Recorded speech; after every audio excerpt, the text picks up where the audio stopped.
Because the reality of the situation is, left to our own device, we all suck. The tighter the context, the higher the performance of the team.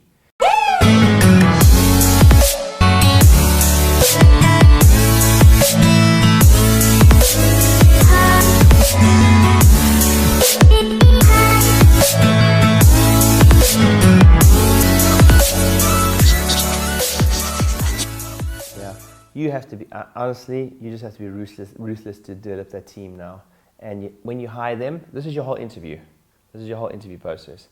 Your whole interview process is read that. Yeah, well, this is actually, let's go downstairs and I'll give you a Hulsa one. But take a photo. This is my, I'm such a believer in this. This holds me accountable. It holds my team accountable. It holds us accountable. This is the policeman. And it's not the policeman. It's not just the policeman. It's not like the leader saying, this is how you guys should be. This is the leader to me saying, hey, pal, this is how you need to be too, Mr. Ryan Rieder. Because the reality of the situation is, left to our own device, we all suck. The tighter the context, the higher the performance of the team. And this is just the policeman to hold me accountable as well as my team, so that we can perform at a better level. This is the rules that hold us accountable. It's like we are acknowledging at this point that we suck without this as a team. We suck without this. And every now and again we're like, shit, take responsibility. Don't stop being such a flippin' soft, get on it. Because it's in there. Sometimes I'm like, even I want to point a finger and blame someone else sometimes. And be like, well, don't be a pussy. It says take responsibility here. And you signed up for this, I signed up for this, my team signed up for this, but this is the thing that holds me accountable. You can take a picture of that. It holds me accountable, but also, crucially, it's going to hold your team accountable. It's like don't let yourself, if you can take a photo of that, because I don't know if I want to put that back in here, but then I'll give you core values at the bottom. Helpful? Yeah. So this is your whole interview. This is your entire interview process. Jack, your interview, did we read you through the core values? So Jack just started with me last week, and it was like, hey Jack, by the way, do you want to come work here? This is our core values. And I gave it to Jack, and be like, okay, great. So Jack, I'm not really that great at reading. Can you read those out for me, please? Sure. So read them out for me, one on one. So yeah, 100%. Cool. And then it'll be like, great. 100% means we hold ourselves accountable, etc. What's the next one?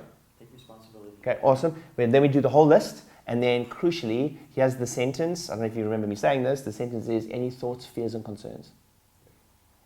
And then we're like, well, actually, that take 100% responsibility. Like, but what if it's not my fault? Like, well, it might not be your fault, but it's your responsibility. And you can talk about that. Because sometimes life is unfair. So sometimes it's not my fault that there was a big car accident and I couldn't help being late, but it's your responsibility to clean it up, etc.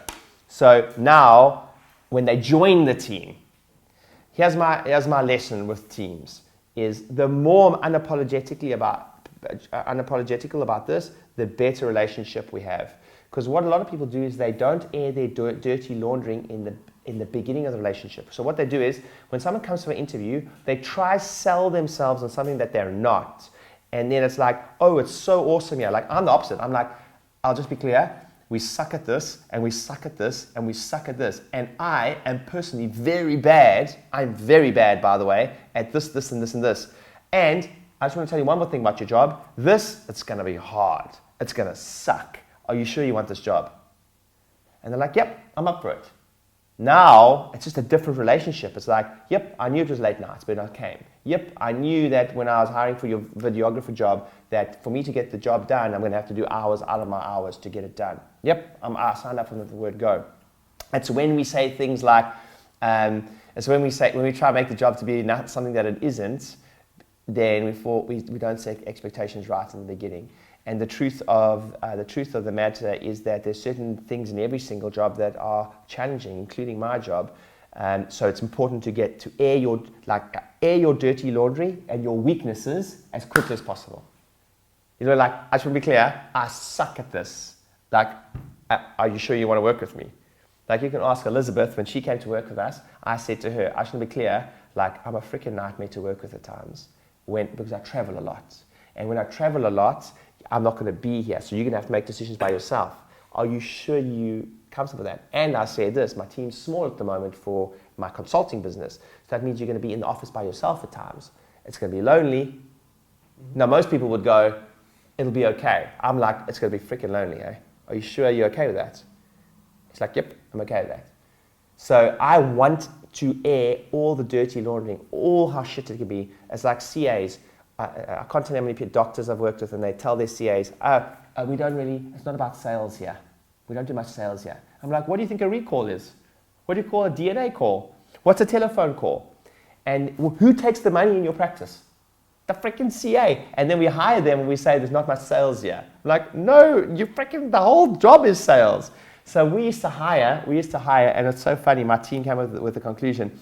We used to hire CAs, and we used to literally say, oh, we really like to, it's not very sales focused and whatever. And then we used to look at how they used to suck at even taking the money at the front desk, and the problem is never a problem. We came to this epiphany that no wonder they suck at sales. No wonder they hate doing the DNA calls.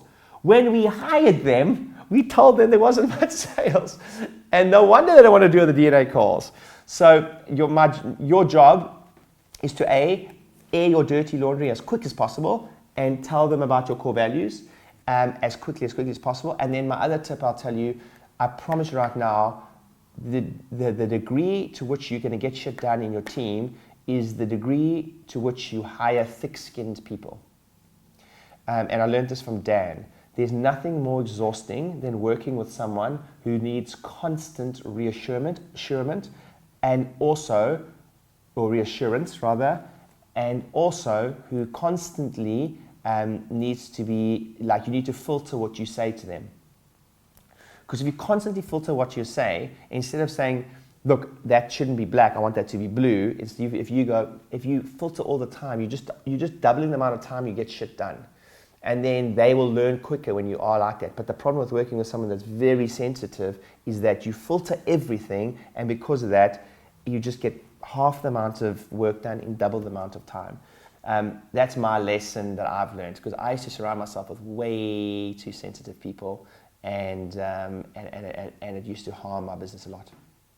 So in the interview now, I actually don't know if I did with my most recent hire, Jack, but most of my interviews now, I also, for your first 3 months, just to be clear, I'm probably going to micromanage the shit out of you, and it's going to be fucking irritating.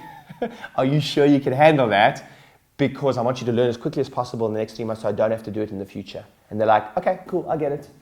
And they're like, yep, are you sure you can handle that? How do you handle feedback? Because I'm going to give you a lot. Like, no, I'm good at that. Now, in reality, I pretty much let my team crack on with anything.